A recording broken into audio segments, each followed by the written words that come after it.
We're always working to be on the right side of history, especially those in progressive spaces. But are we really doing our best if we consistently forget to advocate for one particular group?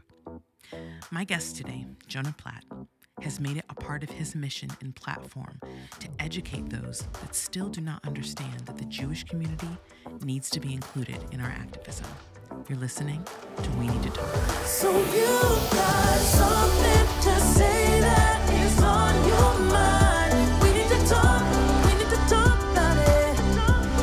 You know, just one conversation can change your life. We need to talk about it. We need to talk. Jonah Platt, thank you so much for being on We Need to Talk today. Thank you so much for having me. I'm really, really happy to be here with you. Absolutely. One of the reasons that I started this podcast and why it means so much to me is because I've found it so important to continue conversations that matter. But not only that, but allowing myself to be vulnerable about my ignorance when it comes to certain issues. Mm-hmm. And I hope that me being, humble about that and that process will kind of propel my followers and listeners to do the same. And one of the things that I have been very ignorant and unaware about over the last year was the struggles of the Jewish community and anti-Semitism. And now that I know, I have to do better and I have to educate myself and continue that. So I'm really, really grateful that you're willing to sit down with me and chat about this because I do think it is such an important conversation. So I really appreciate it. Let me just say that everything that you just said is like total music to my ears. I think that the number one, if I had to zoom all the way out as a species, the number one thing I think we're missing, I think that we've always been missing, but really today it seems like is humility. And if every person on earth had your humility to go, wow, there's a bunch of stuff I don't know. You know why? Because I'm a human being. We can't know everything. We're flawed. That should be sort of a given. There's going to be stuff we're going to get wrong and we don't know. So I'm going to proactively try to fill in those gaps and learn things and educate myself and have conversations and listen to other people and try to better myself. Yeah. And we're just, not everybody thinks that way, sadly. I'd say the majority probably don't. And if we all did, we'd be in a much different place. So Absolutely. I really appreciate that being your perspective. And then even more specifically, that's your perspective in regards to the Jewish community, which out of many marginalized communities is one that's sort of like the ugly stepchild of all the ugly stepchildren in a weird way. It's like we are often the community that doesn't get to count in the same way as a lot of other communities do. So I appreciate you shining a light on that with this conversation. Also, apologies out there to stepchildren. I'm probably not allowed to say that anymore. That's one of those idioms we probably have to retire. So sorry. Okay, I think they know. So I grew up in Santa Barbara, which is a predominantly white city, and my parents were really, really good about putting an emphasis on cultural pride and my sister and I being aware of our Blackness. And they also reminded us, though, that when we go out into the real world, just kind of what the reality of the situation was, that some people will view us and treat us differently because of the color of our skin. But they did a really good job of telling us the reality of the situation, but not really instilling fear in us and just kind of letting us know what certain tools could be on how to combat it and get through situations. And I'm really grateful to them for that. So for you, what were conversations like in your household about cultural pride and your ethnicity? And did your parents in any way sort of, debrief you a little bit about the possibility of experiencing anti-Semitism when you got out into the real world? Yeah, it's really interesting, and it's interesting to hear your experience as a Black woman versus mine as a Jewish person, because they're in some ways the same and in some ways different. Mm-hmm. I think with Judaism, because Jews are, for the most part, not even all, or even maybe even the majority, but a lot of Jews are white passing. Mm-hmm. And so, and Jews are heavily assimilated wherever they are. They sort of have to be, and often are. So there's the sense of pride that you're instilled with as a child in Judaism is is, for me at least, was very real and very present and very important. And my family is a bit of an outlier. Like my mother, Julie Platt, is about to become the head of all of Jewish Federations of North America. Oh, wow. So I have, as a role model, one of the community's, foremost leaders. Absolutely. So that's certainly atypical of a normal Jewish household. But I think a lot of the time we're sort of taught, be proud to be Jewish. Here's everything that means what it is to be Jewish.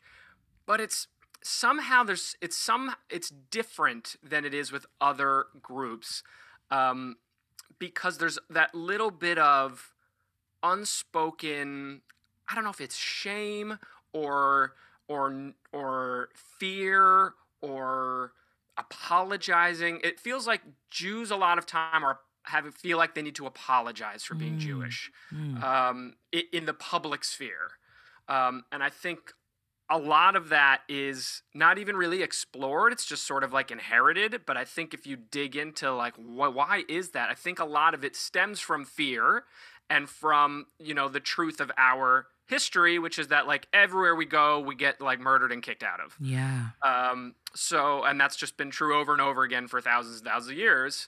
And so it's sort of part of our heritage is to like have that locked away. And I think American Jews, a lot of them, again, it's not a monolith, but sort of within the culture, a lot of it has been distancing themselves from being Jewish or being embarrassed of being Jewish or apologizing for being. I see a lot more Jew embarrassment than I see Jew pride, or a lot more I need to make fun of myself, or I need to be self-deprecating about my Judaism. I need to talk about how like silly bar mitzvahs are, or how I would never keep kosher, or those are the conversations. Especially, it's like, where do you hear these conversations? Like in Hollywood, in the culture, in TV, film. Like anytime you hear that kind of stuff, it's always like poking the fun at it, or apologizing for it, or being like, oh, I'm not that Jewish, or like or feeling like you have to say, anytime you're going to talk about like Orthodox Jews, having to be like, well, that's not me, which it may not be, and that's totally fine, but like that, it feels like there's that knee jerk, I got to distance myself from those guys. And that, it bothers me, and it makes me sad. And I wish that we, like other cultures, especially in the moment that we're having, in 2022, which, has been happening and building steam, is more pride in your identity. And you're seeing all these different groups starting to say, like, this is who we are, and we want this representation, and we want this and that, and we're proud to do this, and this is how we like to dress, and how we like this, and all of the things. And it feels like the Jews aren't there, and the Jews are still like afraid, I think, to go there. And I think a big part of it is what I've talked about, and then now also, if we're talking about just this moment, a big piece of it is Israel and all of that, the Hebrew word balagan, it's like a clusterfuck. All of that that it's going on makes people feel like I better apologize, I better distance myself, I better like not be loud, proud, and Jewish, because someone's gonna come for me. It's like a means of survival, it seems like, because there is this fear, and I think specifically more so with white passing Jews, that there is a heightened level of fear because, like you said, anywhere that Jewish communities have gone, they've been kicked out or, persecuted in some way, shape, or form. So it's like you have to hide a huge part of your identity in order to survive. And that's heartbreaking to me. That's extremely heartbreaking. Yeah, and what's different, for example, from being black is like you can't hide that you're black. You walk outside and you're black. So it's like either you're gonna not be proud of yourself and be, messed up inside because of that, or you're gonna be like, you know what? This is who I am. I'm going to be proud about it. When I walk out the door, I am who I am, and I'm going to live with that. And I think that because Jews are so white passing, or many of them are, they sort of have this choice where they can say, you know what, I'm going to put the lid on it, and I'm going to just put everything else first and put the Jewish part on the back burner. So it's interesting. So there's pluses and minuses to everything. And in some ways, some people might say, if you're a black person getting pulled over by the cops, you're like, man, I wish I had a choice right now to, not have this happen to me. Right. And that's a a choice that like a Jew could have. If I'm wearing the Star of David necklace, that's the only thing identifying me. I can tuck that away. Now you have no idea. But then on the other hand, I get this, we'll call it a choice, where I can be ashamed and apologize and hide from my identity in a way that other groups can't, and are in a way lucky that they have no choice but to take full ownership of who they are. Yeah. And I wish that American Jews especially felt like they could take full ownership of who they are. When did you personally start to realize that anti-Semitism was a huge problem in America? And I mean in the sense of like normal everyday vernacular, because in my awareness, I do see a lot of those Jewish tropes and assumptions and stereotypes being pushed forward in everyday language that I don't think people realize are rooted in anti-Semitism. Just like, even as you said, like in order to survive and like kind of assimilate some Jewish community, they go into like the self-deprecating, verbiage, even those type of things. So when did you start to realize this is a huge issue? Honestly, not until recently. I think like a lot of people, I would imagine other members of other communities feel this way, but really with like the rise of Trump and MAGA and all of that culture, a lot of this crap started really bubbling to the surface in a way that it hadn't. And I mean, don't get me wrong, like my dad grew up in Baltimore, and there would be places that said no blacks, no Jews, no dogs, and that was in the 60s.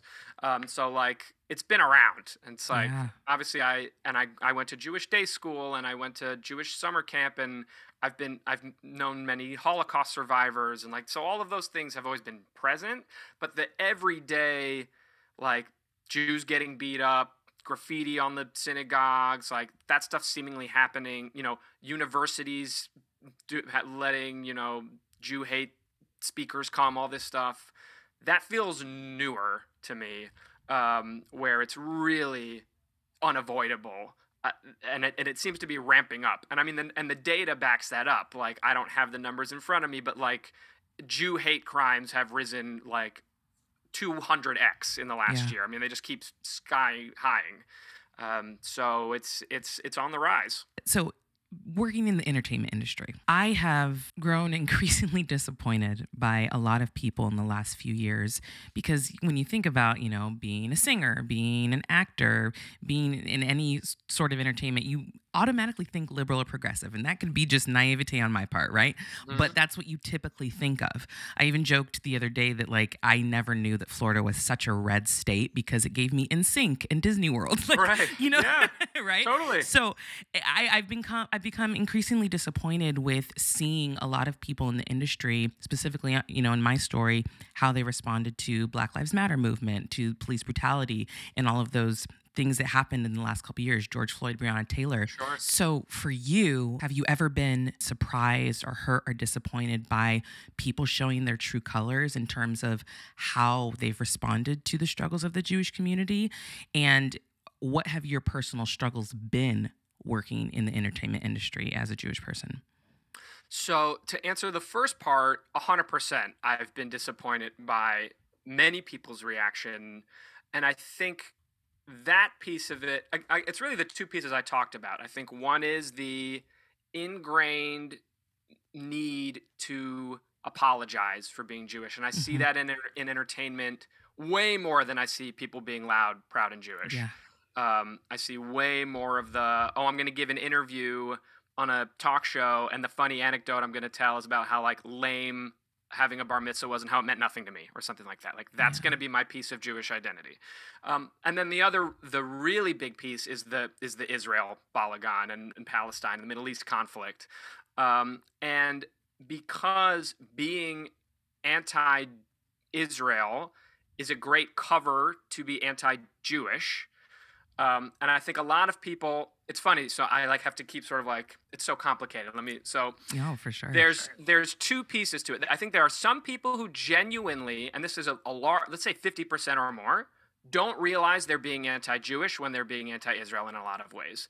And why they don't realize it is because there are people in entertainment and people they look up to, government, entertainment, whoever, who are spouting off stuff that they themselves don't know is not rooted in fact and is without context, that they heard from somebody that they trust. And it's sort of like how if I told you, oh yeah, here's a stupid example, like Ford is coming out with some new 9-seat scooter. I tell you that. And then you're going to tell your friend, yeah, Ford's coming out with this new 9-seat scooter. Like you're going to tell that like it's a fact, even though you just heard it from me. I don't work for Ford. I know nothing about Ford. I didn't research it. I heard it from my cousin who heard it from someone on Twitter. It's like, but we all start to like take it as fact, and we all are like, oh yeah, you heard that too? Yeah, it And must then be run true. with it. Yeah. And then we run with it. And that's like the very foundation of a lot of the, or most of the anti-Israel rhetoric that you hear comes from people who speak with either with an agenda or with no knowledge or context. Yeah. And they put it out there and people accept it as fact. And so because that's the sort of pervasive and often accepted, especially in like far left circles, point of view, you've got all these, like you said, well, it's Hollywood or whatever. We assume they're going to be liberal, and they sort of just, adopt this piece of that platform without having any real knowledge or research or understanding of it. And it's because the people they respect are saying it. So yeah, I'm going to say it too. Right. And so you've got these people who maybe did show up when it was, Black Lives Matter, and they do show up when Asian American women are being targeted, and then Jews are getting beat up and murdered or whatever, and they're nowhere to be found. And we saw that a lot, and then we're seeing it more and more as more and more anti-Semitic things are happening, and people don't respond to them or have anything to say. They're nowhere to be found. Right. And I mean, I think you hit the nail on the head that I do think a lot of the negative perceptions of the Jewish community are derived from people's disapproval of Israel or what they think they know is going 100%. on. Right. And I guess my question is, do you think it's possible to have a genuine criticism of how Israel's government is run without being anti-Semitic? I think, of course, that's possible for somebody like you, for example, who is going to be, thoughtful and measured about. I mean, it's an example I always think of in my head. I'm like, imagine if you lived in another country and you saw like the Trump administration putting kids in cages at the border, and you were like, okay, America shouldn't exist anymore. Let's break it up. That's Right. it. We're done. Right. Like that country, let's boycott the whole country, everybody in it, anybody in any other country who's from America, let's boycott them. Like, it's insane that you would sort of take down an entire group of people in a place over something that is terrible. One thing, however terrible it is. And that's without getting into any of the nitty gritty of what you think Israel is or isn't doing, whatever is bad or not. That you shouldn't cancel an entire place because of one. And again, we don't cancel China, we don't cancel Russia, and they're like way worse than what's happening is. But we're like, everyone's ready to cancel Israel. Literally, like, let's get rid of it because of this one situation, which is so complex. Yeah. It has so many factors. It's so not cut and dry. It so doesn't fit in a 140 character tweet. Right. And when people try to fit it into that tweet, that's what makes things worse. Oh man, yeah. It's really rough. And so the short answer is absolutely. Of course you can. I mean, we in America know that better than anybody. There are things our governments do that we absolutely hate, and we protest all the time. And we have committed so many atrocities as a country, and wiped out native populations. I mean, we've done horrible, horrible things, but we never hold ourselves to the same standard that we hold Israel to, which is a situation thousands of miles away that we never have been a part of and know nothing about. Right. But everyone has to have an opinion about it. But everyone has a very strong, certain opinion about it. Yeah. Yeah. How have you personally been combating those perceptions that aren't based on real actual facts? Yeah. I mean, I do my very best in what little platform I have on social media to make sure I'm trying to put forward facts. Yeah. I try to, in a non-combative way, call out flat out, incorrect lies when things are factually not true or are factually true and ignored. I'll put stuff out there, and because people get so incendiary on Twitter, I try to like not be incendiary and just to say, like, I'll do a lot. I've been doing stuff like, imagine if you were blank, blank, and blank. Like, I'm trying to appeal to people's imaginations because Yeah. for whatever reason, in this scenario, like, there's so little empathy. There's just we never put ourselves, like I just did with you with that exercise with America. It's like, if you think about that for 1 second, you're like, oh yeah, like, that is kind of messed up how we maybe do that to Israel. And like, wow, I never thought of it that way. Yeah. So I try to do that kind of a thing. I try to repost other people who are talking about this stuff and support them. And, I don't know how else to do it. And then also in my own life and with my own platform, I try to be loud, proud, and Jewish. Yeah. And just show other people, like, it is okay to be Jewish and like be happy about that. You don't have to apologize for it. You can talk about it as much as you want. You can like be proud of the stuff you're doing the same way other cultures get to be proud of the stuff that they're doing. Yeah. It's very interesting, though, just you talking about America, too. And I hope that does turn on a light bulb for some people that are listening as well, because we are heavy oppressors. You know what I mean? Like, we wrote the book. 100%. Like, America is comically evil if you actually take the time to look at its history. Yeah. But I think it's very obvious that in America, it is a cut and dry oppressor versus the oppressed situation. And I have to say that, like, originally that was what my understanding was of the Israel-Palestine situation, till I scaled back and was like, wait, this actually isn't as cut and dry, like you said, as people are making it seem. So that's why I had to take my own time. And then I even went back on my platform and said, look, what I said originally, but I actually feel like there's a way to advocate for both communities, to be honest, if we're talking about the Israel-Palestine situation, 100%. right? And I think that people always think things are black and white. It's A or B. It's apples or oranges, and it can never like be a fruit salad. Like you can never be together, but it truly can be. And also, man, I forget what I was reading, but like, we live in an especially polarized time, and social media feeds into that, where we've come to a place where a lot of the time we don't even really care about the discussion. We don't care about the debate. We don't care about learning. We just care about saying you're wrong and I'm right. Yeah. You're bad and I'm good. And that's it. And that's the whole conversation. Yeah. And so you get into these situations where people are like, I'm planting my flag on this, and if you don't agree with this, you are the enemy. Mm-hmm. And that doesn't help anybody, and it's really self-serving. It's like, it certainly doesn't help the Palestinian people. It's like you said, everyone, and I've said this too on my social media, like, everyone should be pro-Palestine and pro-Israel. Yeah. It's like, we should be pro-humanity, yes, getting along and finding a way to like live in peace and not kill each other. That should be the that answer. should be the goal. Yeah, and we can do that without wiping either group of people off of any maps. Agreed. I want to go back to this idea of Jewish people being white passing, because from conversations I've had, I do feel like that might be one of the reasons, unfortunately, that a lot of people don't take the voices and the struggles of the Jewish community seriously, because I think they're viewing being white passing as benefiting from white privilege. Mm-hmm. And I'm curious if you have noticed that that's how most people feel. Yeah, well, I feel like there's a couple of things at play. I think that's definitely one of them, which, again, also, like, it erases 50% or more of the Jewish population, which is Sephardi Jews and Mizrahi Jews and Jews of color and all these people all over the world who, even within the Jewish community, are often erased.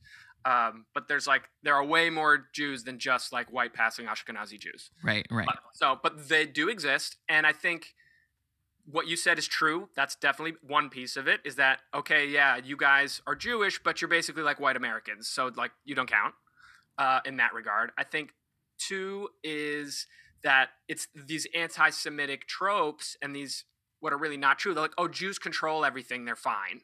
There's a lot of that. Or like, or all Jews are rich, they're fine. Even though, like, neither of those things are true. Right.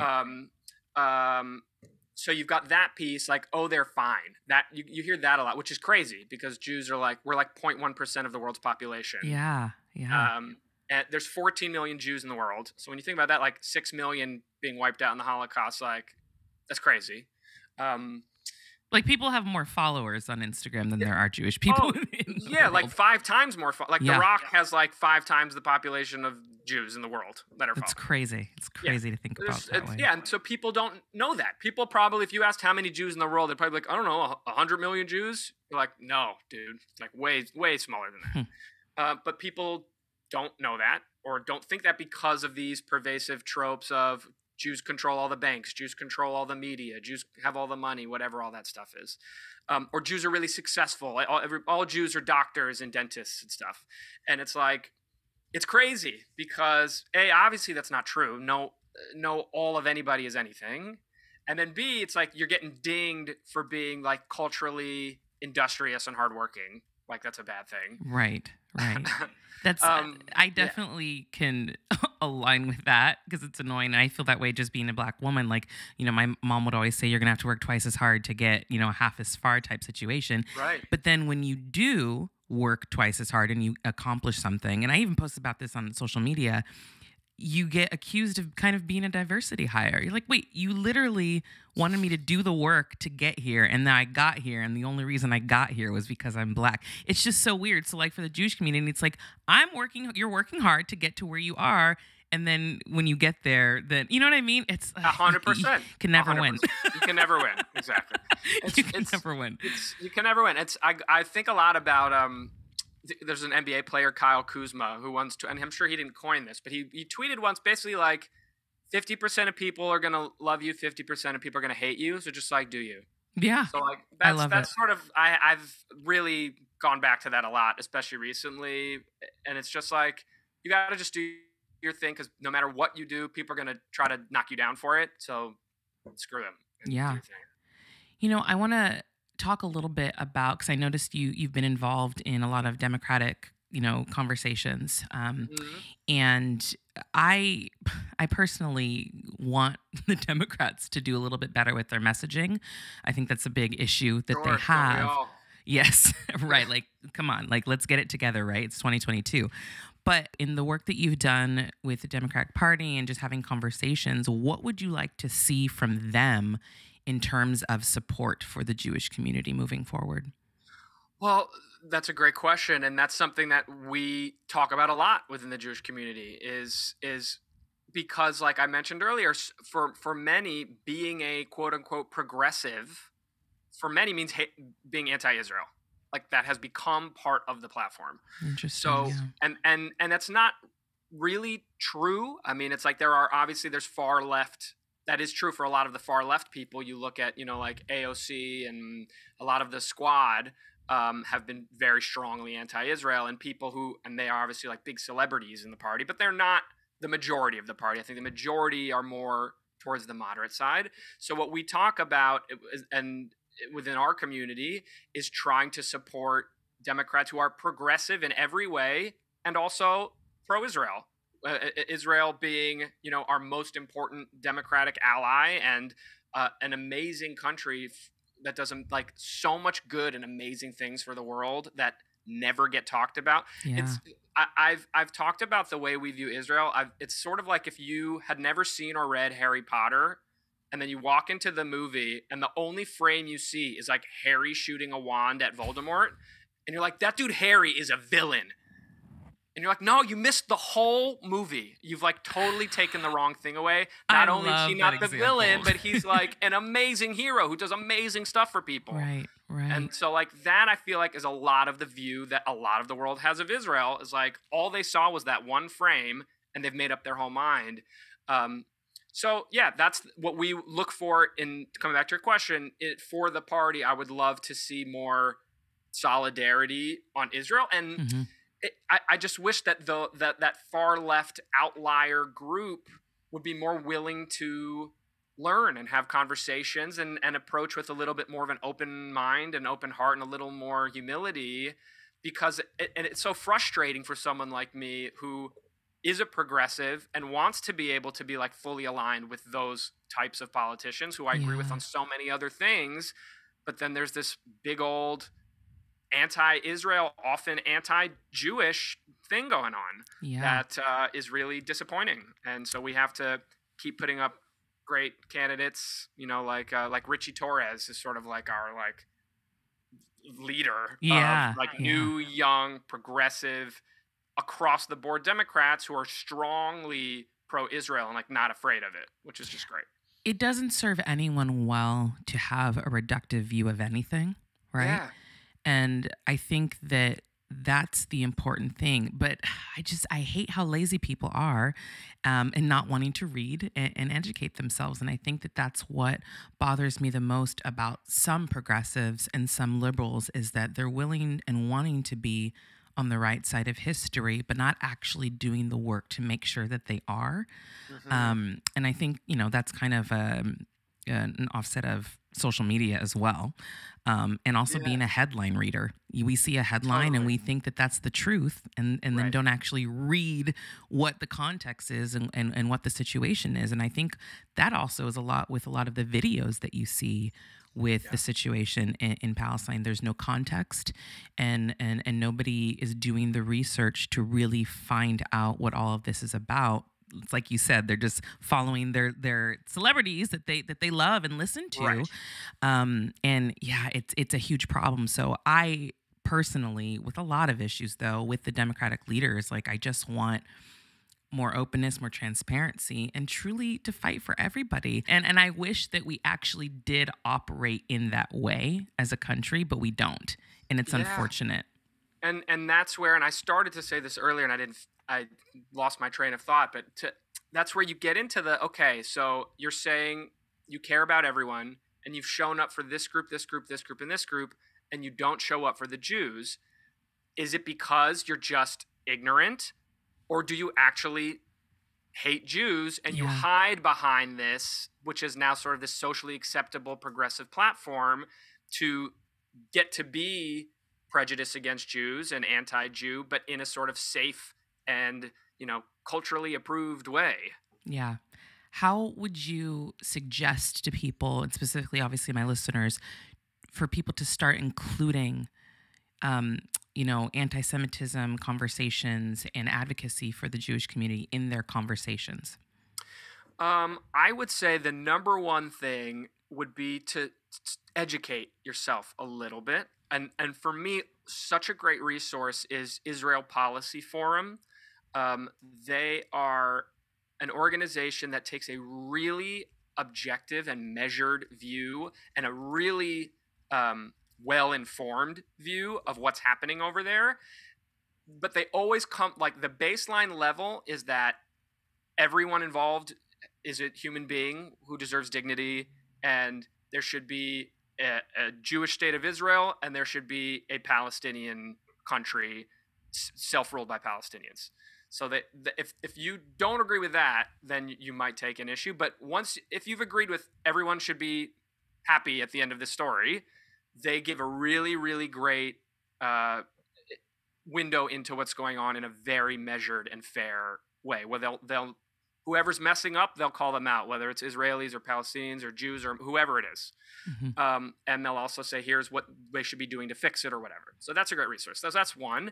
And then two, it's just raising the awareness. I mean, literally and I think for a lot of white people, like the George Floyd moment was that moment for them of just like, oh, I've not been paying attention. I Yeah. didn't know this was going on. Mm-hmm. And now I get it a little bit more.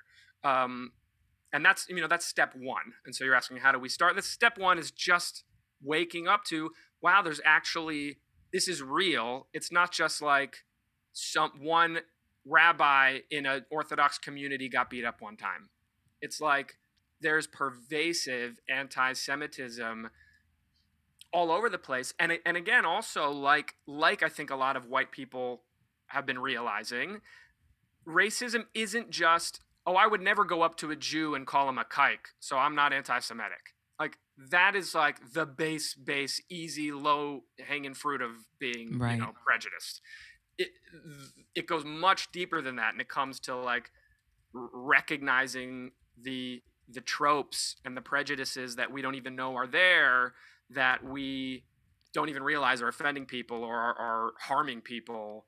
And once you start being awake to that stuff, then you can really start, making a difference and being there for people. Yeah. I think another thing, just as you were speaking, is listening to the Jewish community. You know, I think it's very easy for someone to say, oh, I don't think that was anti-Semitic, and be gaslit in that way, Because and I got that so much. We didn't have a word for it growing up, what gaslighting was, right? But they make you feel crazy when you say, like, if that person's being racist. No, I think you're just being paranoid or whatever, right? Listen. When people tell you what their lived experience is, listen to them. And I think that is even more so important for the Jewish community, because I think it is very easy for people to disregard and ignore for all of the reasons that we've talked about today, and think that it's not a big deal. So I just think that listening and knowing the truth of the Jewish community that's being shared is something people need to just hold on to and acknowledge and honor. Yeah, I really appreciate you saying that. And it's especially frustrating when we see, again, especially in these last couple of years, we see other communities saying that exact same thing, saying, hey, like, if you're going to have a conversation about the Mexican American experience, like, you got to have some Mexican Americans on your panel. Like, I don't want to hear a bunch of you non-Mexican people telling me what's what.